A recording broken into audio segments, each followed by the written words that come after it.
Kitang-kita nyo naman kung gaano kalupit itong cover ng aking maleta. Abay, ganyan talaga kami mga Kapampangan kapag ka nagmahal. Hindi lang sa wallet at cellphone namin kayo gagawing wallpaper, pati na rin sa maleta. Naksyuta. For today's ganap nga, tapos na ang gastusin namin dito sa Hong Kong at kami nga ay pauwi na ng Pilipinas. Finally, nairaos namin ang katakot-takot na gastos dito sa Hong Kong. Ay, Diyos ko.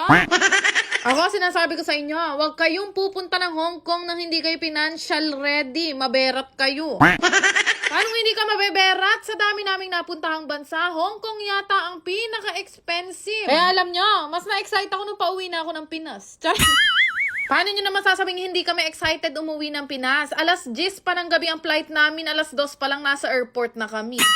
Hindi na namin alam kung anong gagawin namin dito. Kaya pagpasok namin ng airport, antimano naghanap kami ng kainan. McDo lang naman ang mahilab-hilab na pagkain dito na medyo kalasa talaga ng Pilipino. Sa trip kasi namin sa Hong Kong, guys, sobrang naging magastos kami sa pagkain. Hindi kasi namin alam yung mga pagkain dito, kaya minsan napapa-order kami tapos hindi naman nakakain. Kaya ang advice ko sa inyo, magdala kayo palagi ng sardinas. Dahil kahit saan kayo magpunta dito sa Hong Kong, Diyos ko, kahit saan kayo kumain, lahat sa menu nila merong lasang kulon na naksyuta. Pwede naman na kami mag-early check-in, kaya naman pumila na nga kami dito at nang kami nga ay makapagpahinga na talaga. Natawa nga yung pinaka-staff nila dito sa airport nung nakita nila yung maleta kung may balot ng muscle ni Bebo. Ay check-in na namin yung mga maleta namin. Naghanap lang kami ng pwede naming upuan at kami nga ay merong pang 5 hours dito sa airport. Yung iba nga ay umiglip at kami naman dalawa ni Bebo ay naghanap ng makakainan na naman. Tumaba talaga ako ng bongga dito sa Hong Kong kasi nga walang kanin. Tapos ang hinahanap ko palagi, manok.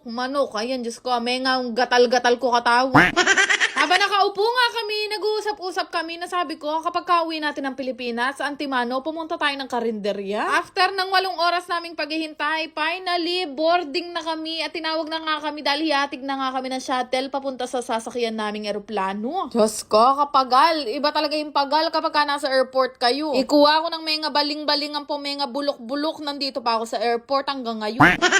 Kulang na kulang din kasi yung tudod ko, guys. Kaya naman pag-akyat dito sa eroplano, Antimano, natulog na ako. Yung biyahe pa mo namin, 1 oras at kalahati lang. Kaya pagkaiglip ko, Antimano din nagsabi na nga yung piloto na nandito na daw kami sa Clark. Pagbaba namin ng Pilipinas, nalanghap ko na agad yung hangin. Yan ang tinatawag ng langit-ngit ng Pilipinas. Kaya kagad, tingnan nyo, sobra ako ka-oily. Naksyuta. Dating namin dito, ang diretso agad namin, dito nga sa kuhanan ng mga luggage. At kahit gaano pa kadami ang maletang yan, makikita ko agad kung alin dyan yung sakin. Sa laki ba naman ng tiyan ni Bebo na yan, na naksyuta?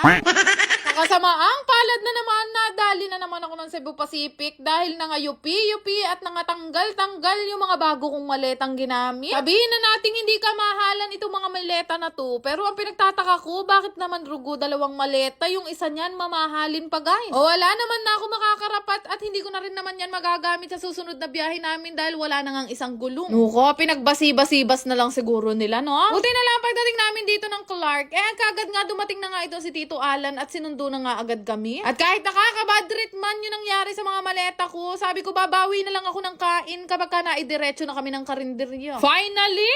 Ay Diyos ko, makakakain na ako ng hindi lasang kulong. Sobrang sabik kong kumain ng ulam ng Pilipinas. Lahat yata ng mga putahing nakita ko, pinag-order ko. Diba? Kapag ka talaga nakakain ako ng masalese, nawawala ang problema ko, lalo na sa menudo. Anak syuta.